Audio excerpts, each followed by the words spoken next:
السلام علیکم ناظرین، پروگرام توانا پاکستان شائقان کے ساتھ میں ہوں آپ کا ہوسٹ ڈاکٹر عامر محمود۔ ناظرین، آج یہ ہمارا تیسرا پروگرام ہے ایبٹ آباد میں۔ بہت خوبصورت سہانا موسم باہر چل رہا ہے، ہلکی ہلکی بارش ہو رہی ہے اور خنکی بھی آنا شروع ہو گئی ہے۔ اور جو آج ہمارا موضوع ہے اس ایپیسوڈ کا، وہ ہڈیوں اور جوڑوں کی وہ بیماری ہے جس سے پوری دنیا میں 60 کروڑ لوگ ناظرین متاثر ہیں۔ یعنی کہ اگر آپ پوری دنیا کی آبادی دیکھیں تو وہ لگ بھگ 7 ارب کے قریب ہے، اور 60 کروڑ لوگ اس بیماری کا شکار ہیں، تو اس کا مطلب ہے 10% پوری دنیا کی آبادی اس بیماری کا شکار ہے۔ اس بیماری کو ہم کہتے ہیں آسٹیو آرتھرائٹس۔ یہی ہمارے پروگرام کا موضوع ہے، اور انفارچونیٹلی ہمارے ملک میں اس کا تناسب شاید 20 سے 25% آبادی کے اندر پایا جاتا ہے۔ تو بہت امپورٹنٹ ٹاپک ہے جس پر گفتگو کرنے کے لیے ہم نے آج اسٹوڈیو میں دعوت دی ہے ڈاکٹر محمد زاہد اقبال کو۔ ڈسٹرکٹ آرتھوپیڈک سرجن بھی ہیں اور ہیڈ آف ڈپارٹمنٹ بھی ہیں orthopaedics department, district head quarter hospital Abbottabad کے۔ Welcome to the show doctor Zahid. سب سے پہلے تو بنیادی چیز، سادہ ترین چیز سے ہم شروع کرتے ہیں۔ آسٹیو آرتھرائٹس لوگوں کے لیے شاید بڑی کنفیوزنگ ٹرم ہوگی، تو میں چاہوں گا اس کو آسان سادہ الفاظ میں آپ کس طرح بیان کریں گے؟ بسم اللہ الرحمن الرحیم۔ سب سے پہلے میں آپ کا شکریہ ادا کروں گا ڈاکٹر عامر صاحب کہ آپ نے مجھے پروگرام میں مدعو کیا، اور بہت ہی امپورٹنٹ ٹاپک جس کو آسٹیو آرتھرائٹس کہتے ہیں اس کے متعلق آپ نے مجھے لب کشائی کا موقع دیا۔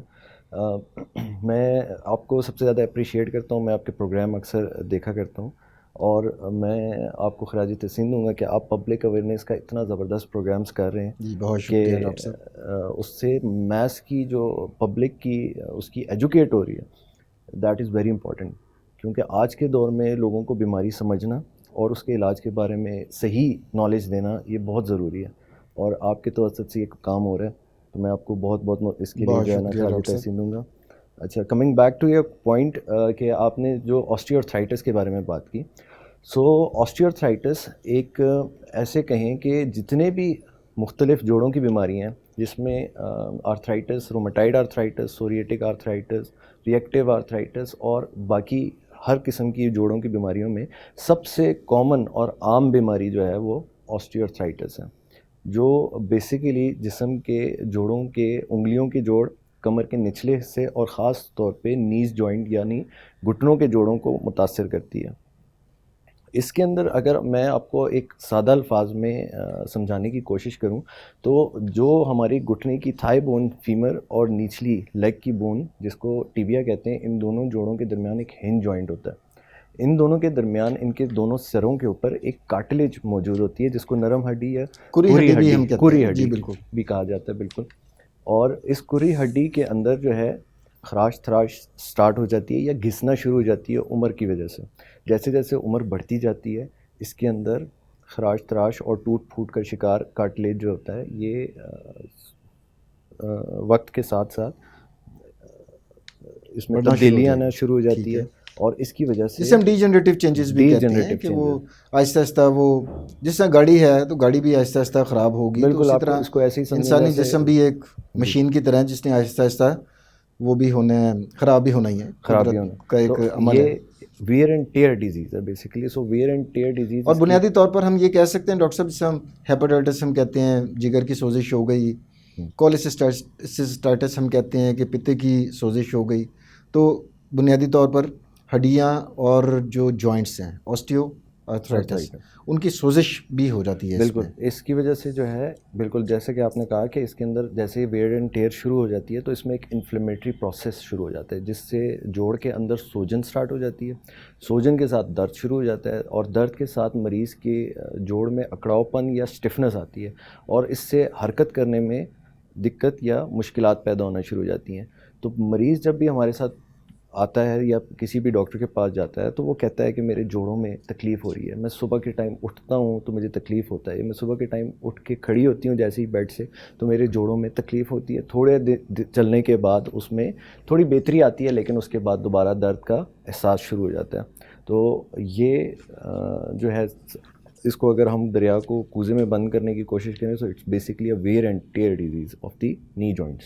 اچھا ڈاکٹر صاحب، اس میں جس طرح ابھی 60 کروڑ کی میں نے ایک فگر بولی جو گلوبل ہے، پوری دنیا میں عالمی سطح کے اوپر 60 کروڑ افراد اس سے متاثر ہیں.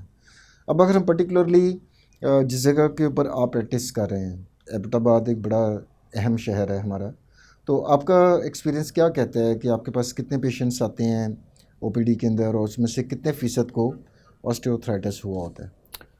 یہ آپ نے بڑا اہم سوال پوچھا ہے اس کے اندر، کیونکہ آسٹیوارتھرائٹس میں نے آپ کو جیسے کہا کہ ایک بہت ہی کامن ڈیزیز ہے جو کہ ہر بڑھتی عمر کے شخص، چاہے وہ میل ہو یا فیمیل ہو، اس میں یہ کامن ہے.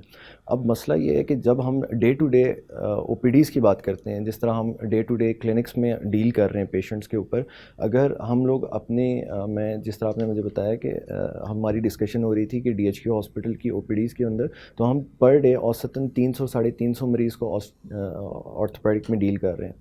اب ان میں پر ڈے ہمارے پاس 90 سے 110 جو پیشنٹس ہیں ان کا آسٹیوارتھرائٹس اور جوڑوں کی بیماری کے ساتھ ہمارے پاس پریزنٹیشن ہے. بہت زیادہ ہے ڈاکٹر صاحب. اور اس میں بھی سب سے زیادہ جو مسائل آ رہے ہیں وہ فیمیلز کے آ رہے ہیں، کیونکہ یہ بیماری بیسیکلی فیمیلز میں مور کامن ہے ایز کمپیئر ٹو. اچھا، مردوں کی نسبت خواتین میں زیادہ ہے. خواتین میں زیادہ کامن ہے. اچھا ڈاکٹر صاحب، یہ 350 پیشنٹ ایک دن میں، جی. اور کتنے ڈاکٹرز ہیں آرتھوپیڈکس کے؟ اوسطاً جو او پی ڈی میں بیٹھتے ہیں وہ 2 سے 3 ڈاکٹرز موجود 2 ہوتے سے ہیں. 3 ڈاکٹر ایسے اور 350 پیشنٹ. بالکل اٹ مینس کہ تقریباً 100 کے قریب ایوریج ایک ڈاکٹر نے دیکھنا ہوتا ہے. ایسے ہی. تو ڈاکٹر صاحب مریض کی تعلیم کس وقت دے پاتے ہیں اس کو؟ وہ تو ٹائم نہیں ملتا ہوگا. یہ آپ کا بالکل سوال بجا ہے کہ اتنا شارٹ کیونکہ ٹائم کاؤنسلنگ ایگزیکٹلی، کیونکہ اوور برڈنڈ ہے نا ہمارا ہیلتھ کیئر سسٹم. ہمارا ہیلتھ کیئر سسٹم جو ہے نا یہ بہت زیادہ اوور برڈنڈ ہے، اور اسی کی وجہ سے جو ہے نا جب آپ اندازہ لگائیں کہ ایک پیشنٹ کو ہم پراپرلی ایڈریس نہیں کر پاتے، اس کی کاؤنسلنگ کا جتنا ٹائم اس کو اوسطاً چاہیے ہم اتنا ٹائم پرووائڈ نہیں کر پاتے، اور ایک ڈاکٹر جتنی بھی ایفرٹ پٹ اپ کرے وہ پاسبل نہیں ہے، ٹیکنیکلی پاسبل نہیں ہے. آپ دیکھ 100 مریض دیکھنا ہے اور ٹائم تو اتنا ہی ہے نا، دن تو 48 گھنٹے کا نہیں ہو سکتا ڈاکٹر صاحب. ایسے ہی جو لمیٹڈ ٹائم ہے اس کا ڈاکٹر کا، اس نے اسی میں 100 مریض ایک ڈاکٹر نے دیکھنے ہیں، تو اس میں تو پھر ٹائم ہی نہیں بچتا ہوگا کہ اس کے کوئی ایف اے کیوز، کوئی سوالات ہوتے ہوں گے اس بیماری سے متعلق ان کو آگاہی دینے کا، تو وہ تو ٹائم ہی نہیں ملتا ہوگا. بالکل. تو یہ پروگرام جو ہے، چلیں اس وساطت سے کم از کم آسٹیوارتھرائٹس پہ اب پیغام جا سکتا ہے پورا ہمارا اس پروگرام کے تھرو.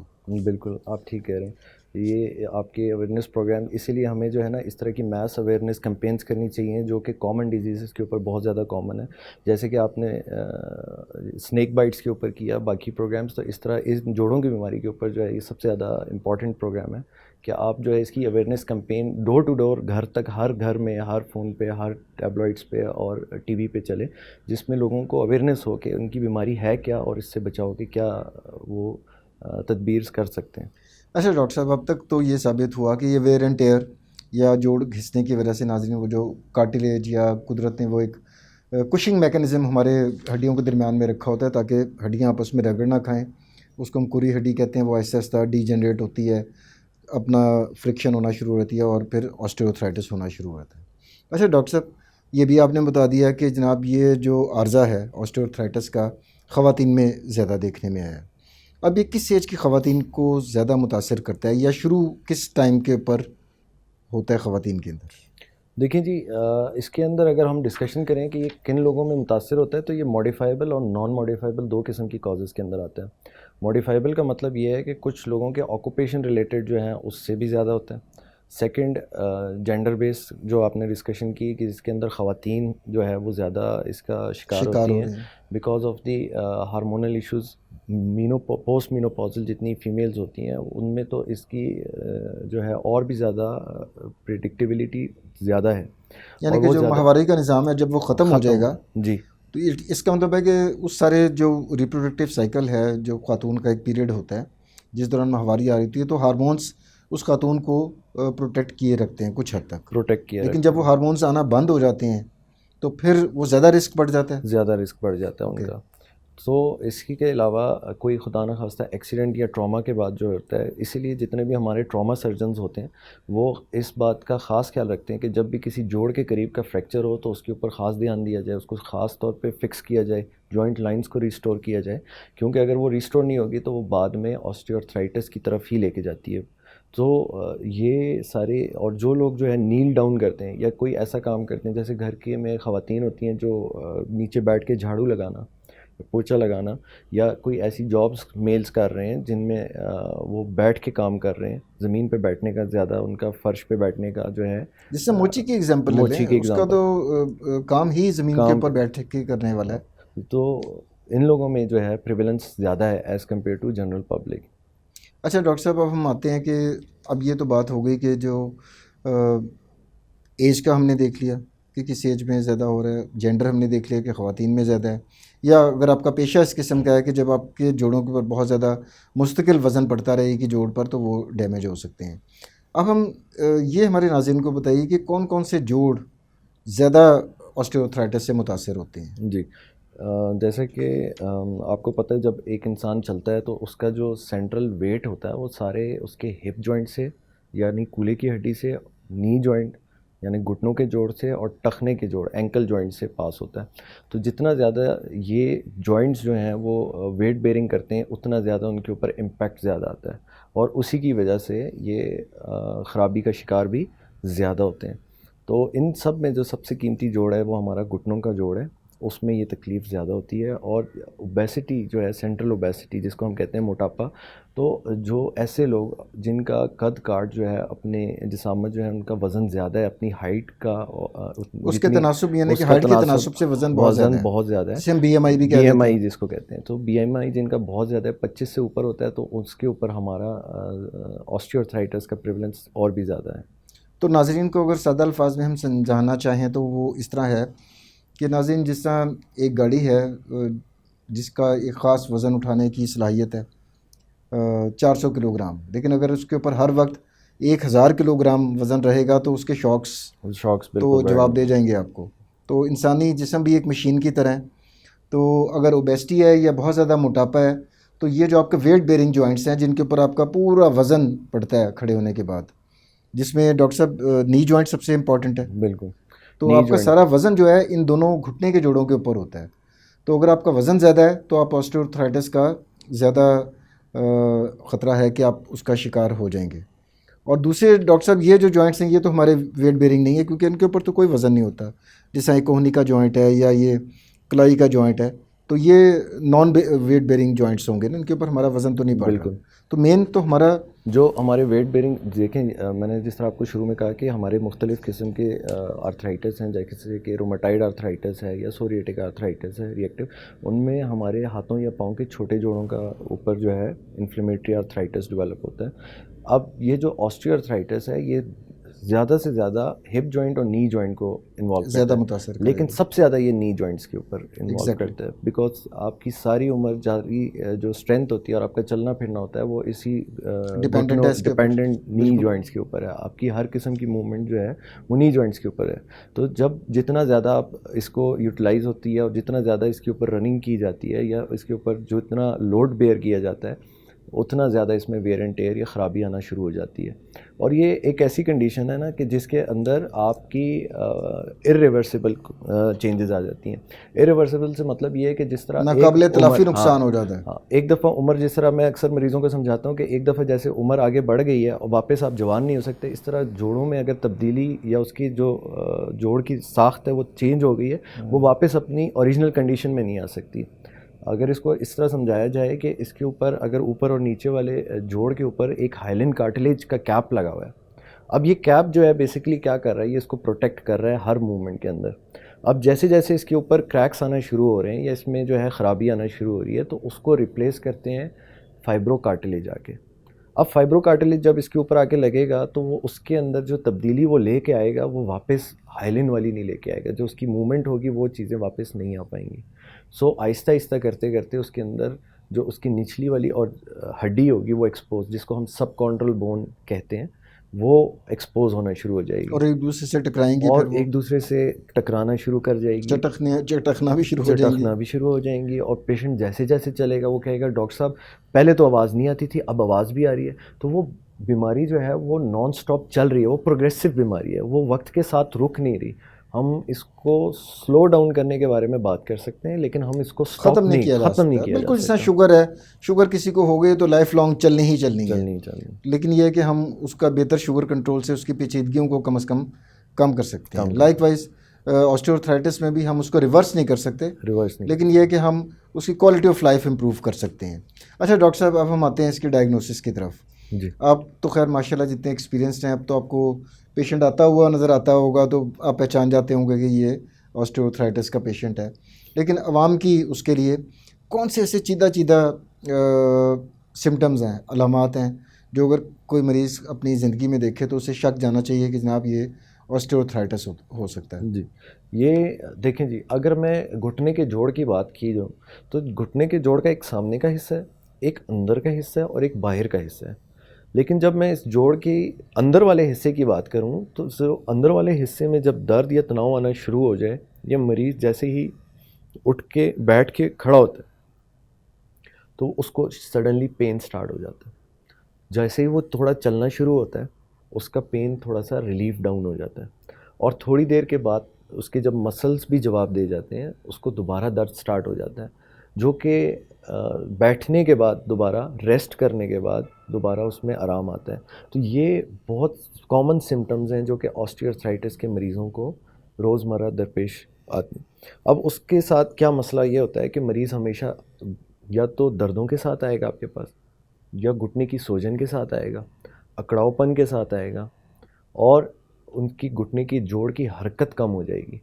اور کچھ مریض تو آ کے جب آخری سٹیج جس کو ہم گریڈ 4 آسٹیوآرتھرائٹس کہتے ہیں, اس میں کریپٹس یا تو کھڑکھڑ کی آواز, جس طرح آپ کہہ رہے تھے کہ وہ آنا کھڑکھڑاہٹ کی آواز آتی ہے, جوڑ میں سے آواز آتی ہے, ہر موومنٹ کے ساتھ آواز آتی ہے. تو یہ ان علامات کے ساتھ مریض بہت زیادہ ہمارے پاس آتے ہیں. اچھا ڈاکٹر صاحب, یہ علامات بھی اب ہمارے ناظرین نے جان لی.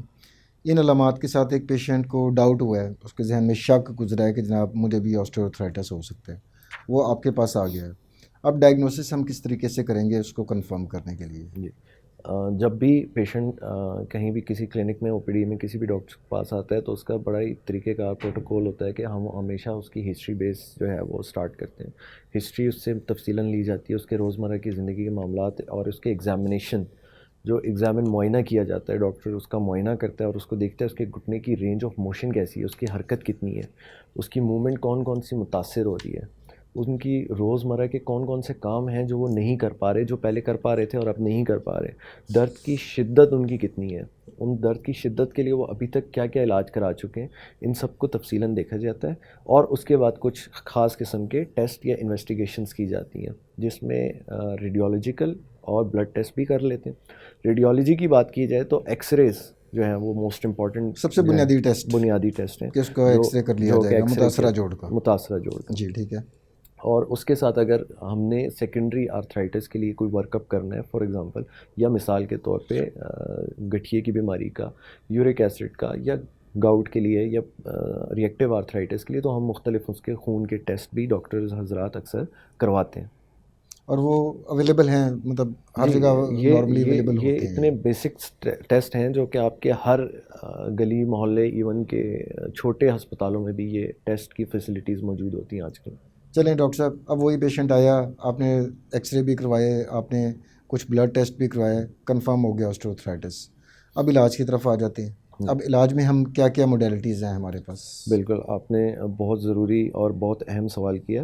دیکھیں, جب بھی ہم آسٹیوآرتھرائٹس کے علاج کی بات کریں گے تو علاج میں سب سے زیادہ امپورٹنٹ ہے کہ ان کا جو گھٹنوں کے جوڑ کا جو, یا عام بندے کو سمجھانے کے لیے جو ہم اکثر اصطلاح استعمال کرتے ہیں گیپ کا مسئلہ, وہ کون سے درجے پہ ہے. اس کے مختلف قسم کے درجات ہیں, پہلا, دوسرا, تیسرا یا چوتھے درجے پہ ہے. اب چوتھا سب سے شدید ہوگا, وہ سب سے شدید ہوگا. جو ہم اس کو گریڈ 0, 1, 2, 3, 4 میں جو ہے مختلف کلاسیفیکیشن آتی ہیں, کلاسیفائی کرتے ہیں. اب 0 جو از نارمل اور 1 جو ہے وہ سب سے ہلکا. اب جب 1 اور 2 کے اوپر بات کرتے ہیں تو ہم ہمیشہ مریض کو گائیڈ سٹارٹ کرتے ہیں کہ اپنے لائف سٹائل موڈیفیکیشنز, طرز زندگی میں تبدیلی لے کے آنی ہے. اب وہ تبدیلی کیا کیا ہونی چاہیے؟ سب سے بنیادی طور پہ اگر ان کا وزن زیادہ ہے تو سب سے پہلے ہم ان کو گائیڈ کرتے ہیں کہ آپ نے اپنے وزن کے اوپر توجہ دینی ہے اور وزن کو کم کرنا ہے. اور second most important thing, exercise یا فزیو تھراپی. ہمارے آج کے ایک ماڈرن دور میں فزیو تھراپی اور ایکسرسائزز کا رجحان بہت کم ہو گیا ہے. اتنی بیزی لائف ہو گئی ہے کہ میں اکثر اوقات دیکھتا ہوں کہ ہمارے ڈاکٹرز حضرات بھی جو ہیں ایکسرسائز کے طرف نہیں جا پاتے. ڈاکٹر صاحب اب تو ہم اتنے سہل پسند ہو گئے ہیں کہ ہم کسی کو پک بھی کرنا ہو تو گھر کے باہر پہنچ کر ہم اتنا تردد نہیں کرتے کہ گاڑی سے اتر کر بیل دے دیں. ہم اندر سے کال کرتے ہیں گاڑی میں سے کہ جناب میں باہر آ گیا ہوں اور آپ باہر آ جائیں. مطلب انفارچونیٹلی جہاں بہت سہولت ہو گئی ہے اس ٹیکنالوجی کی وجہ سے, وہاں پہ اس کی ڈاؤن سائڈ بھی بہت زیادہ ہے. بالکل ایسے کہ اس نے ہمیں فوڈ پانڈا اور اس طرح کی چینج بھی ہیں کہ اب آپ کو جانا بھی نہیں پڑتا, آن لائن ڈلیوریز ہو جاتی ہیں. اب وہ فزیکل ایکٹیویٹیز ہمارا وے آف لائف ہی اس طرح کا بن گیا ہے کہ نیچرلی وہ کم ہوتی جا رہی ہیں انفارچونیٹلی. بالکل آپ ٹھیک کہہ رہے ہیں. اور اس طرح ہے کہ اگر ایک بندے کو ہم کہیں کہ پر ڈے اس کو کتنی واک کرنی چاہیے, تو کم سے کم ایک عام آدمی کو پر ڈے 10,000 اسٹیپس پورے کرنے چاہیے. اور یہ کلو میٹر میں کتنا بن جائے گا 10,000 اسٹیپس؟ یہ اندازاً اگر آپ لگا لیں تو 5 سے 7 کلو میٹر کی بھی واک ہو, 5 کلو میٹر بھی میں بہت زیادہ بتا رہا ہوں, 3 سے 4 کلو میٹر کی واک بھی بہت ہوتی ہے پر ڈے.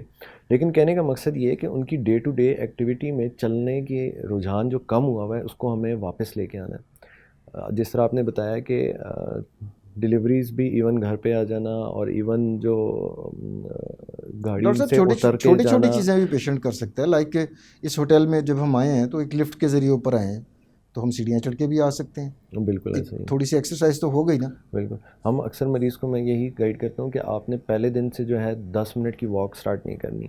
آپ نے پہلے دن جو ہے اپنے آپ کو اسٹریچنگ ایکسرسائز پہ ڈالنا ہے. وہ کسی بھی کنڈیشن میں ہو سکتا ہے, تاکہ مسل ٹوننگ ہو جائے نا تھوڑی سی اس کی. آپ اپنے روم میں ایک میٹ لے کے وہاں سے سٹارٹ کر سکتے ہیں. آپ اپنے روم میں ایک یوگا میٹ چھوٹا سا لے کے یا اپنے کمرے میں کوئی میٹ ڈال کے اس کے اوپر اپنی اسٹریچنگ ایکسرسائزز کر سکتے ہیں.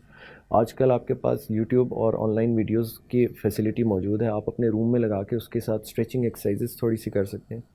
اور اس کے بعد آپ نے جو بیسک کام ہے واک کرنا, جس کو ہم کہتے ہیں برسک واکنگ, تیز چلنا تھوڑا سا, وہ سٹارٹ کر سکتے ہیں. اچھا, اب واک کرنے کے بھی ڈفرینٹ پیٹرنز ہیں. سب سے زیادہ امپورٹنٹ پیٹرن یہ ہوتا ہے کہ ہم مریض کو کہتے ہیں کہ آپ نے نرم جگہ پہ چلنا ہے. جس طرح آپ کو پتہ ہے کہ آج کل پارکس اور اس میں وہ جاگنگ ٹریکس اور واکنگ ٹریکس بن گئے, سو ان ٹریکس کے اوپر چلنا, کیونکہ وہ تھوڑے نرم ہوتے ہیں. سخت جگہ کے اوپر آپ نے نہیں چلنا. تو وہ ٹریکس کا جو ہے بڑا زبردست جو ہے کام اس کے اوپر ہے کہ آپ نے اس کے اوپر, اگر آپ کے پاس ٹریکس کی اویلیبلٹی نہیں ہے تو آپ سمپل گھاس پہ چلیں. لیکن گھاس پہ جگہ کوئی بھی ہو, لان میں چلیں, اپنے جتنی بھی نرم جگہ کے اوپر چلیں. اچھا, آپ اپنے جاگرز جو ہیں ان کو تبدیل کریں. آپ کو ضروری نہیں ہے کوئی برانڈڈ جاگرز یا کسی ٹرینرز کی ضرورت ہے. آپ کوئی بھی ایسے شوز استعمال کریں جو سافٹ سول کے ہوں, وہ استعمال کرنا شروع کریں. اور میں ہمیشہ اپنے مریضوں کو کہتا ہوں کہ آپ جو ہے نا, پہلے دن میں آپ کو کبھی بھی نہیں کہوں گا کہ اپنی 30 منٹ 40 منٹ کی واک کریں. میں ہمیشہ یہ کہتا ہوں کہ ان کو 10 سے 15 دن جو ہے 10 منٹ کی واک سٹارٹ کریں, اور ہر 2 ہفتے کے بعد اپنی واک کا دورانیہ 5 منٹ زیادہ کرتے جائیں. تو اس طرح کرتے کرتے 2 سے 3 مہینوں میں آپ کا جو واک کا اپنا دورانیہ ہوگا یا اس کی جو انٹینسٹی ہوگی وہ 40 سے 45 منٹ تک چلی جائے گی, جو ان کے لیے بڑی فائدہ مند ہوگی. اسی طرح کی کچھ ایکسرسائزز ہوتی ہیں جو ہم ان کو سکھاتے ہیں کہ آپ نے یہ اپنے گھر میں کرنی ہے. اچھا, سب سے امپورٹنٹ ایکسرسائز جو سب سے زیادہ انڈر ایسٹیمیٹڈ ہے وہ ہے swimming. Swimming is basically a non contact exercise. Oh yes, اس میں ہماری باڈی کا شاید سارے جوائنٹس اس میں انگیج ہو جاتے ہیں. آپ اندازہ لگائیں کہ آپ کی, جس طرح آپ نے کہا کہ باڈی کے تمام جوڑ جو ہے وہ حرکت میں آ جاتے ہیں, اور ہر جوڑ جو ہے وہ اور مسل اس میں انوالو ہوتا ہے. اب یہ نان کانٹیکٹ ایکسرسائز جو جوڑوں کے اوپر شدت یا دباؤ بھی نہیں لاتا, اور اس کے ساتھ کے اطراف میں اور اس کے اگلے پچھلے اور سائڈوں پہ جو جوڑ کے مسلز ہیں ان کے اندر اتنی زبردست قسم کی فزیو تھراپی کر دیتا ہے کہ آپ کے لیے آنے والے ٹائم کے لیے وہ بہت ضروری ہے. اچھا, یہ تو ہو گیا ڈاکٹر صاحب طرز زندگی. اب ادویات کی طرف اگر آئیں تو ہمارے پاس ماڈرن ڈرگز ہیں جو کہ پیشنٹ کی سمٹمز کو امپروو کر سکیں, اس کی کوالٹی آف لائف کو بہتر کر سکیں. بالکل, آپ نے جس طرح کہا کہ اب پیشنٹ ہمارے پاس بیسیکلی مریض آتا ہی کس کے ساتھ ہے, جوڑوں کے دردوں کے ساتھ آتا ہے.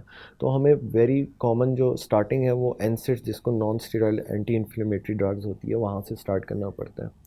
اب اس کا بھی ایک کیٹیگری ہے کہ اس کی درد کی شدت کتنی ہے. اگر وہ مائلڈ سٹیج پہ ہے, ماڈریٹ پہ ہے یا اس کی سیویریٹی یا شدت بہت زیادہ ہے تو ہمیں اس کے حساب سے ان کی دوائیوں کو ایڈجسٹ کرنا پڑتا ہے. تو سب سے جو کامن ڈرگ NSAIDs استعمال کی جاتی ہیں یا مسل ریلیکسنٹس یا کوئی لو لیول کے ٹریماڈولز یا ویک پین کلرز وغیرہ پین کلرز جو ہیں وہ استعمال کرتے ہیں. اب جیسے جیسے ان کی درد کی شدت ہوتی ہے اسی کے حساب سے ہمیں میڈیسن کو بھی چینج کرنا پڑتا ہے. لیکن سب سے بڑی مشکل جو آتی ہے وہ یہ آتی ہے کہ ہم پین کلر کتنے عرصے تک مریض کو دیں, اور مریض ہم سے سوال کرتے ہیں کتنے عرصے تک کھاؤں گا میں. یہ تو کیونکہ پرابلم لائف لانگ ہے تو پھر لائف لانگ آپ دے نہیں سکتے. تو اب ہم نے لائف لانگ تو اس کو پین کلرز نہیں دینا. تو پین کلر اتنے زیادہ کھانے کی وجہ سے ان کے اکثر جو پین کلرز ہیں, اور آپ اندازہ لگائیں گے گیسٹرو کے ڈاکٹرز جتنے بھی ہیں اور نیفرولوجسٹ, وہ ہمیشہ یہی کہتے ہیں کہ جناب ہمارے قوم کے جو معدہ ہے نا وہ پین کلر کھا کے تو وہ بالکل فارغ ہو گیا ہوا ہے. تو ہمیں ان کے ساتھ PPIs کا استعمال جو ہے وہ بھی کروانا پڑتا ہے ساتھ میں. پھر ایسی پین کلرز جو کمبینیشن کے ساتھ آ جائیں جس میں پین کلر بھی ہو PPI بھی ہو, تو ہماری پریفرنس ہوتی ہے کہ ہم ایسی پین کلرز مریض کو دیں تاکہ ان کو فائدہ ہو. سیکنڈ, جن لوگوں کی lifestyle modification plus pain killers plus physiotherapy, یہ تینوں چیزوں کا اسٹارٹ پیکج ایسا سمجھیں ایک پیکج ہے جو کہ ہم مریض کو دے رہے ہیں. کیا اس نے لائف اسٹائل ماڈیفیکیشن بھی کرنی ہے, اس نے میڈیسن بھی لینی ہے, اور اس نے فزیو تھراپی بھی کرنی ہے. یہ تینوں چیزوں کو اگر یہ ساتھ لے کے چلے گا تو اس کے درد میں اور اس کے جو شدت ہے اور سوجن ہے یا جوڑ کا اکڑاؤ پن ہے اس میں کافی حد تک کمی بھی آئے گی اور امپروو بھی کر جائے گا. لیکن اگر آپ ان چیزوں کو ساتھ لے کے نہیں چلیں گے, ان میں سے کسی ایک چیز میں بھی کمی کوتاہی ہوگی تو یہ درد کی شدت بھی واپس آئے گی, اکڑاؤ پن بھی اسی طرح آئے گا. اب جب ہم بات کرتے ہیں جوائنٹ سپلیمنٹس کی تو اس کے لیے ہمیں ایک مختلف قسم کے جوائنٹ سپلیمنٹس بھی ساتھ دینے پڑتے ہیں. وائٹامن ڈی, کیلشیم کا جو ہے بڑا رول ہے اس کے اندر کہ کیلشیم وائٹامن ڈی جو ہے وہ تو ویسے ہماری پوری قوم اس کی کمی کا شکار ہے. آپ اندازہ لگائیں کہ ہم اگر OPDs میں یا کلینکس میں پیشنٹس کو دیکھتے ہیں تو ہمارے پاس اتنے وائٹامن ڈی ڈیفیشینٹ پیشنٹس آ رہے ہیں کیونکہ ہمارا سیڈنٹری لائف سٹائل نے بالکل اس کو ہمارے جسم کی جو نیوٹریشنل ویلیوز ہیں جو کہ کیلشیم, آئرن, وائٹامن ڈی ہے اس کو ختم کر کے رکھتی ہے. تو ہمارے پاس وائٹامن ڈی ڈیفیشنسی کی وجہ سے بہت زیادہ مسائل ایسے آنے لگ گئے ہیں جو ارلی آسٹیوارتھرائٹس کی طرف لے کے جاتے ہیں مریضوں کو. مطلب 40 سال کی عمر میں بھی آسٹیوارتھرائٹس کی بیماریاں شروع ہو چکی ہیں.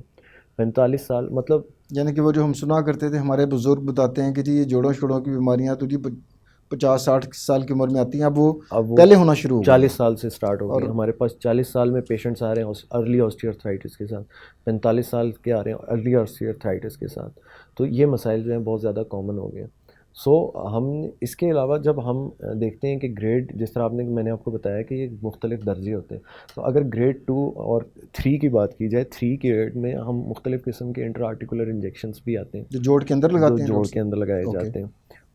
ان سے بھی مریض کو ریلیف کیا جاتا ہے تاکہ اس کی جو ویئر اینڈ ٹیئر اور اس کا جو ہڈیوں کا آپس میں رگڑنا ہے یا آپس میں گوڑوں کے گھس جانے کی وجہ سے جو اس کو شدید پین ہو رہا ہے اس کو ختم کیا جا سکے اور ان کی ڈپینڈنسی جو ہے پین کلرز کے اوپر منیمم کی جا سکے. تو انٹرا آرٹیکولر انجیکشنز جو ہیں جس میں ہائلورونک ایسڈ وغیرہ اور آج کل جس کو عام اصطلاح میں جیل والے انجیکشنز کہتے ہیں وہ بہت زیادہ کامن ہیں جو کہ استعمال کیے جاتے ہیں. تو ڈاکٹر صاحب یہ انجیکشن لگانے کے بعد کتنا عرصہ پیشنٹ سمٹم فری ہوتا ہے اور دوبارہ بھی کب لگوانے کی ضرورت پڑتی ہے injections? Most of the times جو ہمارے پاس یہ انجیکشنز آ رہے ہیں یہ امپورٹڈ انجیکشنز کافی زیادہ آ رہے ہیں اور فریلی اویلیبل ہیں آل اراؤنڈ دی مارکیٹ اور کنٹری میں بھی, پاکستان میں بھی ہمارے پاس. سو ہر کمپنی اور ہر اس جیل کی اپنی ٹائپ ہے, لیکن عمومی طور پہ یہ 1 سال تک جو ہے بڑا اچھا ریزلٹس دیتے ہیں اور بڑا اچھا جو ہے پیشنٹ کو پین ریلیف کرتے ہیں. اس کا یہ مطلب بالکل نہیں ہے کہ آپ انٹرا آرٹیکولر انجیکشن کہیں پہ لگائیں گے تو آپ کا جوڑ جوان ہو جائے گا یا آپ کی بیماری ختم ہو جائے گی. یہ بات سمجھنے کی بڑی ضرورت ہے کیونکہ ایک مسکنسیپشن ریلیف دے سکتا ہے وہ. ہاں بالکل, آپ ایسا سمجھیں کہ یہ دونوں جوڑوں کی ہڈی جو آپس میں رگڑ کھا رہی ہے اس کے اندر تھوڑی سی ایک لیئر نما, جیل نما ایک جو ہے گیپ سی سچویشن بنا رہا ہے جس کی وجہ سے آپ کی جوڑ کی حرکت کرنے میں آسانی پیدا ہوگی. لیکن اس کے ساتھ جوڑ کی انجیکشن لگانے یا انٹرا آرٹیکولر انجیکشن لگانے کے باوجود آپ کی فزیو تھراپی اور لائف سٹائل ماڈیفیکیشنز جاری رہیں گی. ایگزیکٹلی, بالکل. اچھا, یہ اس کو تو جو مجھے سمجھ آ رہا ہے ڈاکٹر صاحب اور شاید ناظرین کو ہم اور بھی بہتر سمجھا سکیں کہ جس طرح اگر جن لوگوں نے گاڑی رکھی ہوتی ہے اور وہ گاڑی کے وہ ہوتے ہیں نا گوڈے جس کو ہم سادہ الفاظ میں کہتے ہیں, وہ یہی ہوتا ہے کہ دو میٹل کی چیزیں ہیں جو جڑی ہوئی ہیں آپس میں اور موو بھی کر رہی ہیں, ایسے اور ایک ربڑ کا پورا خول بنا ہوتا ہے جو دونوں کو ہوتا ہے, اور اس کے اندر گریس بھری ہوتی ہے. تو سادہ الفاظ میں وہ گریس ٹائپ چیز ہی جوڑ کے اندر ہم جوڑ کے ڈال اندر دیتے ہیں گریس ڈال تاکہ وہ فرکشن جو ہے, رگڑ جو ہے آپس میں وہ کم کم سے ہو کم ہو. اور وہ اس کو جو ہے وقتی طور پر ریلیف بھی مل جائے. اچھا ڈاکٹر صاحب, اس کا فائنل سٹیج مطلب کئی ایسے بھی پیشنٹ ہوتے ہیں جس میں اینڈ سٹیج آسٹیوآرتھرائٹس ہوتا ہے جس میں انٹرا آرٹیکولر انجیکشن یا جوڑوں کے جو انجیکشن ہے وہ بھی کام نہیں کر رہے, تب کیا کرنا ہے اس کا؟ جی, یہ جو آپ نے بات کی کہ ایسے مریض جن کے اندر جوڑوں کی حرکت بالکل ختم ہو چکی ہے یا جن کا چلنا پھرنا روزمرہ کے معاملات زندگی بھی متاثر ہونے لگ گئے ہیں, حتیٰ کہ نماز پڑھنا اور کرسی پہ بیٹھنا اور نیچے تو بیٹھ ہی نہیں سکتے یہ مریض. تو یہ ایسے مریضوں کے لیے ہمارے پاس ایک آپشن ہوتے ہیں, دو آپریٹو جس کو ہم آرتھوپلاسٹی کہتے ہیں, جوائنٹ ریپلیسمنٹ. اس میں پارشل اور ٹوٹل نی ریپلیسمنٹس کے آپشنز ہمارے پاس ہوتے ہیں جو ہم پیشنٹس کو دیتے ہیں کہ اس میں آپ کے پاس پارشل نی ریپلیسمنٹ اور ٹوٹل نی ریپلیسمنٹس کے اوپر جو ہے ہم لے کے جاتے ہیں پیشنٹس کو.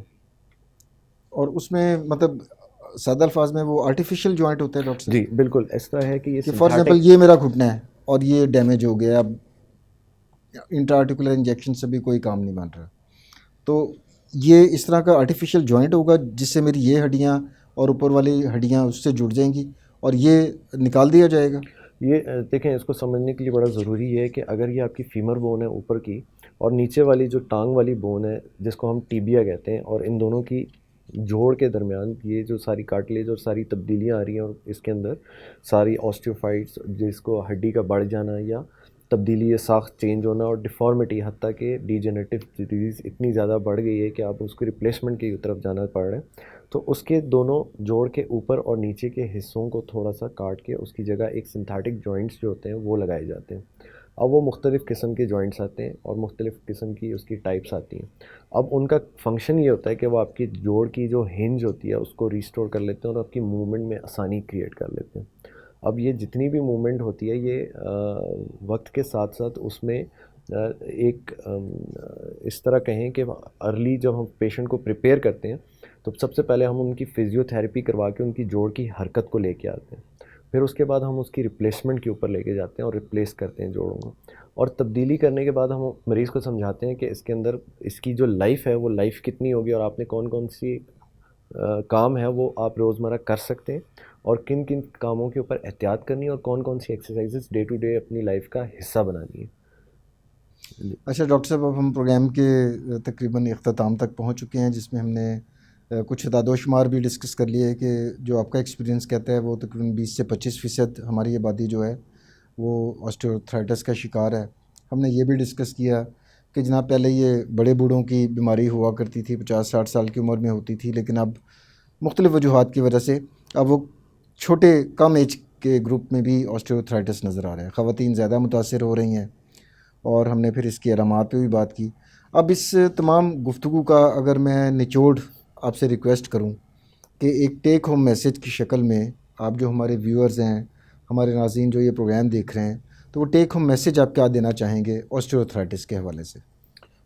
جی, ٹیک ہوم میسیج جو ہے آسٹیوآرتھرائٹس کے لیے میرا یہ ہوگا کہ آپ اپنی جوڑوں کی صحت کا بہت زیادہ خیال رکھیں کیونکہ آپ کے جوڑ اگر صحت مند رہیں گے تو وہ آپ بھی صحت مند رہیں گے. اپنی روزمرہ کی جو زندگی ہے اس میں ایکسرسائز کو اپنا بیسک لائف کا پارٹ بنائیں.